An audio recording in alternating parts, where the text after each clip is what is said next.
ធ្វើការនៅកូរ៉េបងរយៈពេល9ឆ្នាំសល់បានដី10ហាត់ជាងផ្ទះហើយនឹងអត្រាក់អីហ្នឹងរបស់របរហ្នឹងដីនេះសុទ្ធទិញខ្លួនឯងសុទ្ធស្រែចកាហើយនឹងកាន់អត្រាក់អី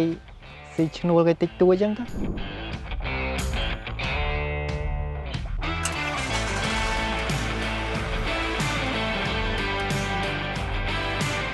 ខ្ញុំបាទឈ្មោះលឹមផូគឺនៅភូមិសៀមឃុំព្រះជីកស្រុករុក្ខាគិរីខេត្តបាត់ដំបងប្រឡងកូរ៉េតាំងពី2016រហូតដល់2025ខ្ញុំមកខ្មែរអញ្ចឹងវារយៈពេលរៀងយូរដែរ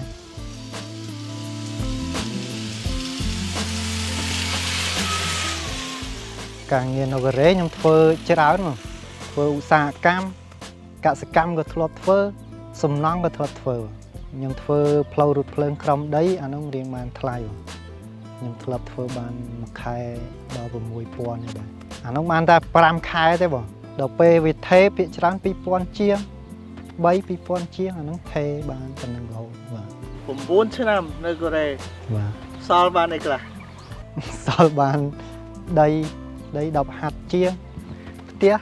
ហើយនឹងអត្រាក់នេះហ្នឹងរបស់របរហ្នឹងដីនេះសុទ្ធទិញខ្លួនឯងសុទ្ធ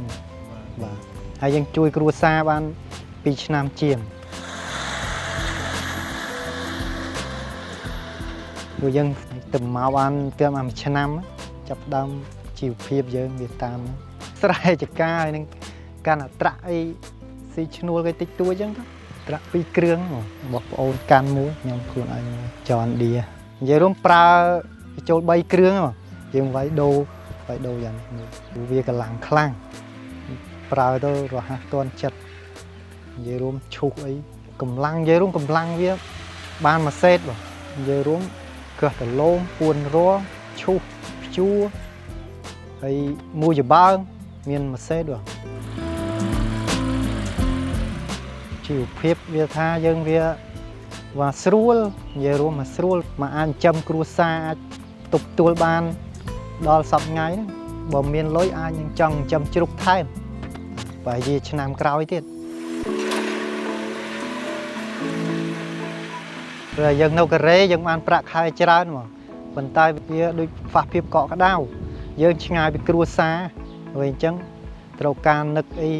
ខ្ញុំមកនេះខ្ញុំមានអារម្មណ៍ថាសប្បាយចិត្តវាកក់ក្ដៅនៅជុំប្រពន្ធកូននៅជុំ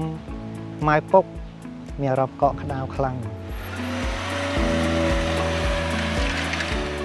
បើយើងកំពុងរលុយយើងត្រូវសម្លឹងទៅមុខយើងគិតចង់បានអីអានឹងយើងសំទៅបើយើងមានគោលដៅអីមួយពិបាកដែរបើចង់ទៅមុខខ្ញុំលក្ខណៈថាខ្ញុំចង់តែមានជីវភាពមួយដែលមិនឲ្យពិបាកហើយសំខាន់ចង់បានតែគ្រួសារមានសុភមង្គលនៅក្បែរគ្នាមានក្តីសុខបងប្អូនចេះស្រឡាញ់គ្នាទៅវិញទៅមកប៉ុណ្ណឹងបាទ